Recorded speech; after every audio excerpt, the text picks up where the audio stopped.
When getting a divorce, both spouses hire their own independent lawyers. In fact, every professional that each spouse hires during their divorce works independently for the one spouse who hired them, not both spouses at the same time.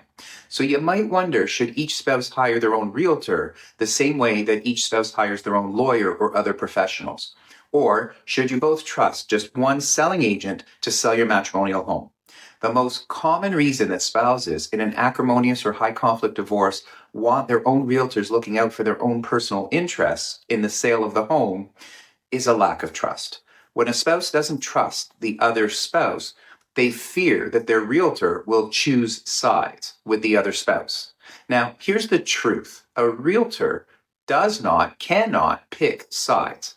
Our role is to represent and market the home itself, making sure it's marketed properly, shown to buyers, presented in its best possible way, and sold for the best possible price. We don't handle the money directly from the sale, and no paperwork ever moves forward unless both spouses sign the paperwork.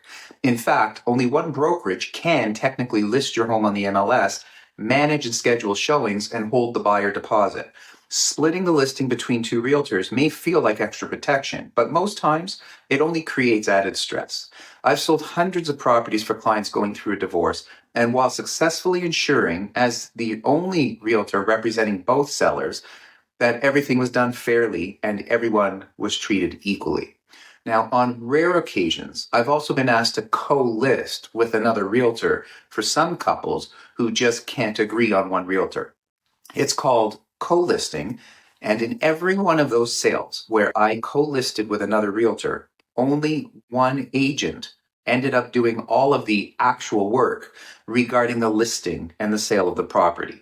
The spouses chose to hire two realtors to co-list simply for their own peace of mind, which in fact was a false sense of security.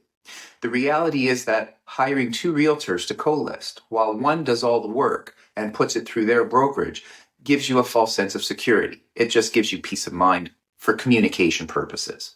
However, if you hire a realtor with a proven track record of successfully serving clients in a divorce, then both spouses have a better chance of that realtor representing both spouses fairly, professionally, while equally important, simplifying the process to ensure a successful sale for the highest amount possible. Remember that each spouse has their own legal counsel to protect their financial interests. If you're thinking about divorce or going through a divorce and you want to know more about selling a matrimonial home or your other real estate assets, send me an email, mike@divorcespecialist.ca, and let's arrange a time to chat, confidentially, of course. And if you'd like a copy of my best-selling book, Divorce and Selling Your Home, send me an email and I'll send you a link so that you can get your own personal copy. Thanks for watching. I look forward to connecting with you.